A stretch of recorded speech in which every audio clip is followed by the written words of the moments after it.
Alright, welcome back to another Roland MC-707 tutorial. My name is Unit E, and I'm here to show you one of the new features that has come in the 1.30 firmware update package, and that is the Step LFO Editor. To get into it, simply choose a tone track, then press Shift and Sound. This will bring you into your tone edit screen, where you can access one of the two LFOs by using your cursor to move up there. Once you have selected an LFO, use your C1 knob to scroll to the end where you'll find a step waveform. Holding Shift will move it quicker. Once you are set to step, press the Enter button. This brings you into a step edit mode for your LFO for creating steps throughout your LFO loop. You'll notice the first parameters that come up when you have the control icon highlighted is your rate, sync, key trigger, and end step. Your rate is in time unless you turn your sync on, in which the rate will change to beat divisions or repeat rates. Key trigger on will re-trigger the LFO loop each time you press a new sound, a basic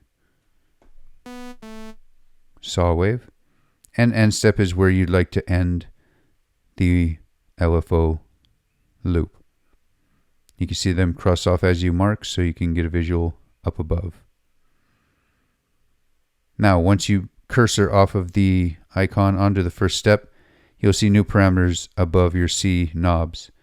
The first one is your curve type, in which you choose the type of curve you want for that step. It goes through all your square waves.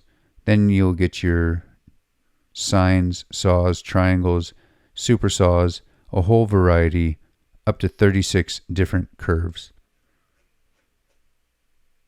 Once you have found a curve you like, you can add the depth and negative values or positive values of whatever you are sending to the LFO.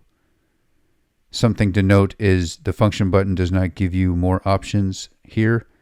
You have to exit and change your amp and pan here, and if you want any fade.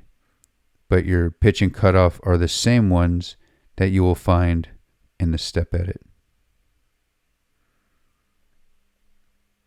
So once you have done your waveform, we'll do this to the pitch just to show an example.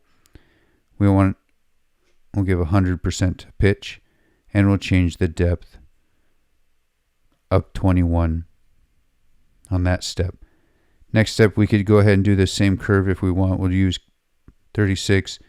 This time the depth will knock it down 20, and it's still at the pitch. You cannot change this difference. And maybe we'll also do a filter cutoff with it. So now with just these two steps, we went from a basic saw wave to this sound.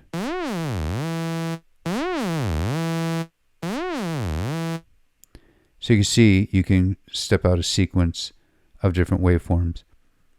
You're not stuck using the same curve. You can use anything you like. We'll raise the depth up, keep those there and see what happens. So you get interesting sounds going through. Now, if you don't like what you have made on either of these on a step, simply hold clear and press the C like a button, and that will clear out the steps, curve, and depth, but it will also clear the overall LFO's cutoff and pitch. If you want to clear the other steps, simply highlight the step, hold clear, and hit your C1 or 2 knob, and that will clear out your steps as you go along.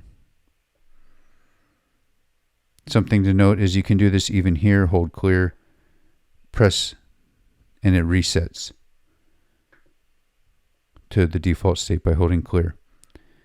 Something I wanted to mention is I went through and just goofed with this real quick and came up with this kind of patterns here, and I kept it at the same rate and I changed the depth to the pitch, and this is just the pitch with different curves on a simple sound, and this is what it came out to be.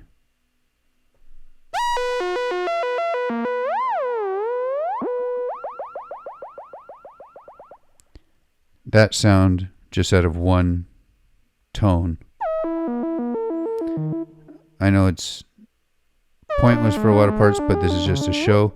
Even if you were to turn the key retrig off, it will keep cycling through, so each time you press you can get a different LFO section.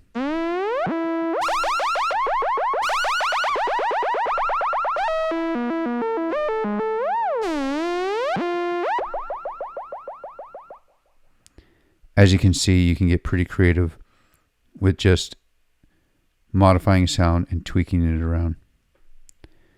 That's it for the Step LFO Editor and the new 1.30 firmware update.